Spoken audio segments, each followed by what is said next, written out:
Sa kabanatang ito makikita nyo ang tatagumpay ni Teta sa pagpaslang kay Chernik, pero masasaksihan nyo din ang pagbabalik ng ika-4 na prinsipe mula sa kamatayan.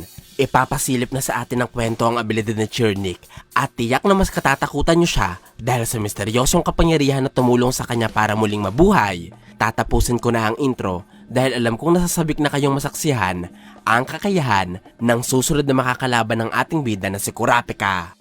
Ang Chapter 46 ng Succession Contest at Dark Continent Arc ay nagaganap linggo ng gabi sa Tier 1, kasabay ng pagtitipon at salo-salo ng pamilya Huiguru kasama ang kanilang mga espesyal na bisita. Ang pagtitipon na ito ay nag-umpisa sa Chapter 382 ng manga, pagkatapos ay ipinakita sa atin ng maayos sa Chapter 383. Maraming nangyari sa pagtitipong ito, ilan na dyan ang pagtatanghal ng mga prinsipe at prinsesa ng kaharian, ang pagtugtog ni Melody ng plauta, at ang pagtakas ng kambal na sila Kacho at Fugetsu. Bagamat ang iba sa mga prinsipe ay dumalo sa pagtitipon, may ilan sa kanilang hindi interesado dito kaya nanatili sa silid. Kabilang sa mga prinsipeng ito ay ang ika-4 na si Chernik. Hindi siya dumalo dito sapagkat pinagpatuloy ng prinsipe ang pagkasanay niya sa paggamit ng nen sa paggabay ni Teta. Natapos ang nakaraang kabanata sa eksena kung saan inumpisahan ni Teta ang pagpapakilala ng Zetsu kay Chernik. Ginawa ito ng babae sapagkat meron siyang pinaplano kontra sa masamang prinsipe. Inutusan ni Teta si Chernik na isarado ang mga mata at huwag magpaistorbo sa kahit na anong ingay o kaguluhan. Sinunod ito ng prinsipe kaya nagawa niyang makapasok sa estado ng Zetsu. Ngunit maya-maya ay pinatigil siya ni Teta sapagkat merong hibla ng aura na nananatiling gumagana sa balikat ni Chernik. Ang Zetsu ay isa sa 4 na pangunahing prinsipyo ng Nen kung saan isinasarapan samantala ng isang Nen user ang lahat ng kanyang aura nodes upang hindi lumabas ang kanyang Nen na nagmula sa loob ng katawan. Ipinagpatuloy ni Chernik ang pagko-concentrate para mas maging perpekto ang kanyang Zetsu. Habang ginagawa niya ito, nanatili ang kanyang Guardian Spirit Beast sa kanyang tabi upang bantayan siya. Ang Guardian Spirit Beast o ang mga Nen Beast ay nabubuhay lamang dulot ng Nen na nagmula sa nagmamay-ari sa kanila. Ibig sabihin, ang pagpapatigil ng Nen sa pamamagitan ng Zetsu ay magpapahinto din sa kakayahan ng isang Nen user na palabasin ang kanyang Nen Beast. Ito ang gustong mangyari ni Teta sapagkat hindi niya magagawa ang kanyang pinaplano laban kay Chernik hanggat nakabantay ang Guardian Spirit Beast nito na nabubuhay para protektahan ang kanyang prinsipe.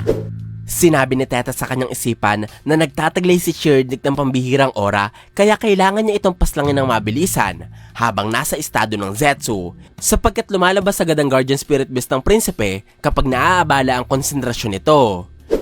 Matagal lang sinabi sa kwento ang lihim na galit ni Teta kay Chernik. Hindi pa sinasabi ng istorya kung ano ang eksaktong rason ng matinding pagkamuhay na ito. Pero naniniwala ako na may ginawang kasamaan si Chernik na direktang nakaapekto kay Teta. Kaya dumating sa punto na gusto ng babaeng gwardiya na paslangin ng prinsipe.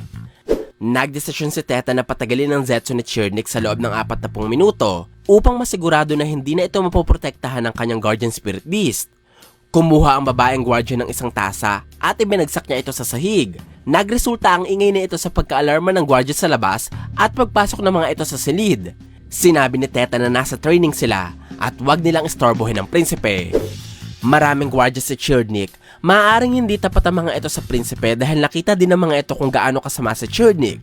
Ganun pa man, trabaho nilang protektahan ng prinsipe sapagkat kung ano man ang mangyari dito, may pananagutan ng kanyang mga gwardiya. Lumabas ang mga tagapagsalbi matapos sabihin ni Chernik na ayos lamang ang lahat.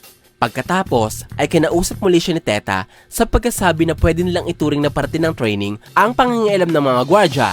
Kaya inutusan ni Teta si Chernik na umpisahan muli ang paggamit ng Zetsu. Sinunod ito ng prinsipe. Pero bago ito, binalaan niya si Teta sa pagkasabi na hindi siya magpapaistorbo sa kanyang konsentrasyon kahit pumamilipit sa sakit si Teta sa kanyang harapan. Sinarado muli ni Chernik ang kanyang aura nodes para gumamit ng Zetsu. Sa puntong ito, naglaho ng tuluyan ang kanyang Guardian Spirit Beast.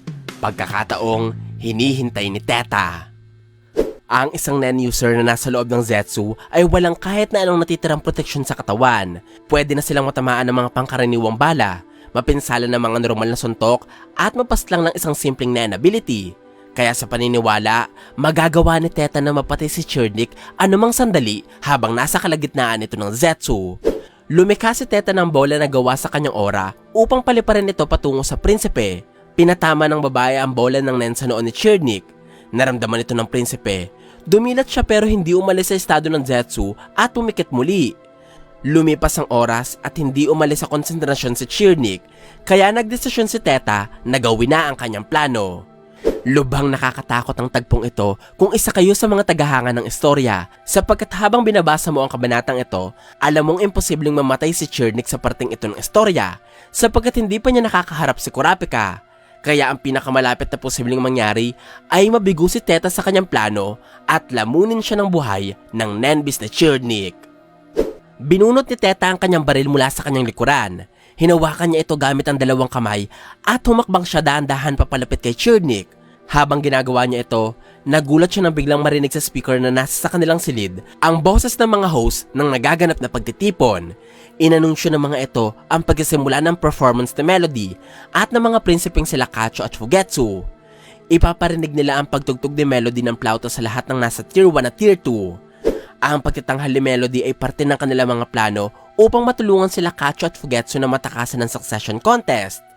Nagulat si Teta dahil sa anunsyo mula sa speaker, pero nakahinga siya ng maluwag nang makita na nasa estado pa rin ng Zetsu si Chirnik at hindi pa rin ito kumikilos. Pinuri ni Teta ang prinsipe sa kanyang isipan dahil hindi pa nawawala ang konsentrasyon nito. Hinangaan niya ang talento nito at nang hinayang sa pagkasabi na sana ay nagkaroon ng puso si Chirnik para ibahagi ang kanyang talento sa iba. Itinutok ni Teta ang kanyang baril sa ulo ng prinsipe.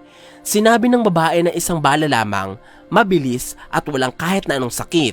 Pag natapos ang kanyang layunin, susunod na din si Teta sa prinsipe. Inumpisahan na ni Melody ang pagtugtog ng kanyang plauta. Kinalabit ni Teta ang gatilyo ng kanyang baril. Tumama ang bala nito sa noo ni Chirnik at tumugos palabas sa likod ng ulo. Ang ingay ng putok ng baril ay sinabayan ng nakakahalinang tugtugin na nagmula sa pagtatanghal ni Melody. Bumagsak ang walang buhay na katawan ni Chirnik. Hindi sa sahig ng kwarto, bagkos humandusay ito sa isang malaparaisong lupain na napupuno ng makukulay na bulaklak at napapalibutan ng napakagandang mga tanawin. Ang nakikita ni Teta ay dulot ng nenability ni Melody. Gamit ang kanyang galing sa pagtugtog ng plauta, nagagawa ng hunter na dalhin ng kaisipan ng kahit na sino makakarinig ng kanyang musika patungo sa isang nakakabighaning lugar. Maya-maya, natapos na ang pagtugtog ni Melody at nawala na rin ang ilusyong nilikha ng kanyang musika. Pero hindi lamang ito ang naglaho sa harapan ni Teta, sapagkat laking gulat ng babae na nawala na rin ang katawan ni Chirnik. Naghalo ang pagtataka at pagkabigla ni Teta. Sinusubukan niyang ipaliwanag kung paano naging posible na kahit ang dugo o ang mga bakas ng pagpatay niya kay Chirnik ay nawala na din. Ngunit bago pa man niya masagot ang kanyang sarili, pumasok ang ibang mga gwardya sa kwarto at tinutukan ng mga ito ng baril si Teta. Inisip ni Teta na ang magandang hardin na kanyang nakita ay nagmula sa nenability ni Chirnik, pero inalis niya din ang paniniwalang ito sapagkat nasa Zetsu ang prinsipe.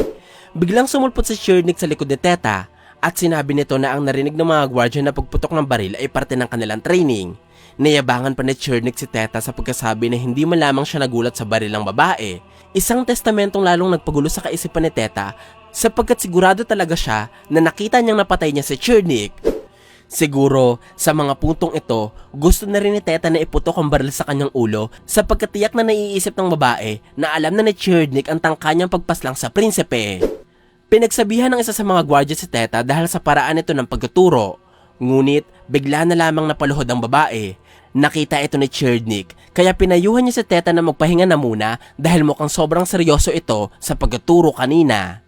Itinaas ni Teta ang kanyang mukha para tumayo, pero nagulat siya nang makita ang guardian spirit beast ni Chirnik na nakatitig malapit sa kanyang tabi. Nagsalita ang halimaw at binalaan nito si Teta na sa susunod na lilinlangin nito ang prinsipe, mahihinto na rin ang kanyang buhay bilang isang tao. Matapos marinig ang mensahe ng Nenbeast, napapikit si Teta, nawala ng malay at bumagsak sa sahig. Ang mga guardian spirit beast ay mas malapit ang hitsura sa mga halimaw.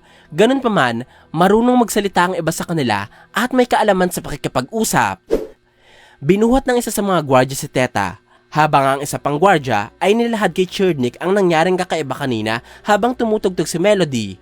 Sinabi ng gwardya na matapos nilang marinig ang putok ng baril ni Teta, agad silang tumakbo papasok sa silid, ngunit bigla na lamang may lumabas na napakagandang hardin sa kanilang harapan at hindi sila makagalaw sa kanilang kinatatayuan. Ayon kay Melody, kaya niyang gamitin ang kanyang nenability sa loob ng 3 minuto. Ibig sabihin, 3 minuto ding hindi makakilos sa mga gwardya ng prinsipe. Inutusan ni Chernik ang kanyang mga tagapagsilbi na formal na imbitahan si Melody sa kanyang silid upang makausap niya ito.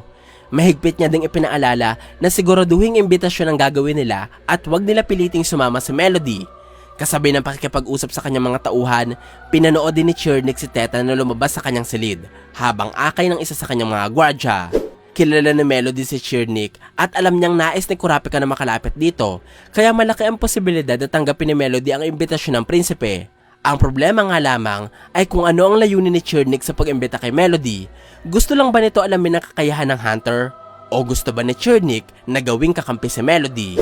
Lumipat ang kabanata sa isang eksena kung saan makikita ang mukha ni Chernik matapos itong barilin sa noo ni Teta.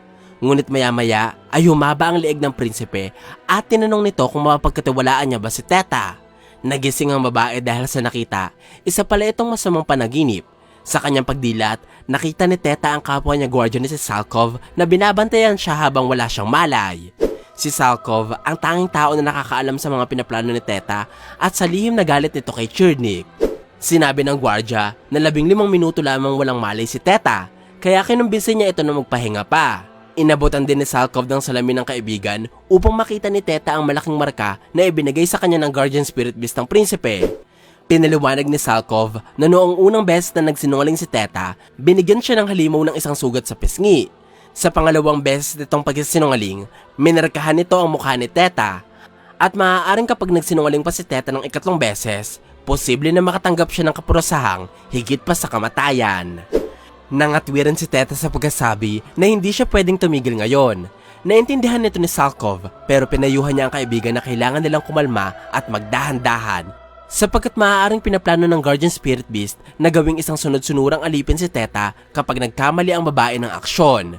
Kinumbinsi muli ni Salkov ang kaibigan na magpahinga habang ang lalaking gwardya na muna ang mag-aasikaso sa lahat. Tinanong ni Teta kung anong gagawin ni Salkov. Sumagot naman ng lalaki sa pagkasabi na si Teta na lamang muna ang mag-isip ng plano habang nagpapahinga ito. Nainis si Teta at tinawag na loko-loko ang kaibigan. Ang Hunter x Hunter ay hindi takot na magtanggal ng isang karakter sa kwento, lalo na kung kailangan itong gawin. Kaya sa tingin ko, ang magandang pagkakaibigan nila Salkov at Teta ay hindi magtatagal, lalo pa at nilalapit nila ang mga sarili nila sa kapahamakan. Maaaring sa susunod na kabanata, mamatay si Salkov at para makaganti, makikipagtulungan si Teta kay Kurapika at ipapaalam niya dito ang kasamaan ng prinsipe kasama ang galing nito sa paggamit ng Nen. Magiging malaking tulong si Teta sa pagtalo kay Chernik, lalo na kapag nakilala niya si Kurapika, sapagkat sa tingin ko, mahihirapan ng sobra si Kurapika sa kakayahan, sa galing at sa talino ng ika-4 na prinsipe sa paggamit ng Nen. Lalo na ngayong nakita natin na mahirap paslangin si Chernik. Sa susunod na kabanata, ipapaliwanag ko sa inyo kung paano nagawa ni Chernik na makaligtas mula sa tangkang kamatayan ni Teta. Abangan nyo ang kabanatang ito, sapagkat masasaksihan nyo ang isa sa pinakamakapangyarihang abilidad na naipakita sa kwento.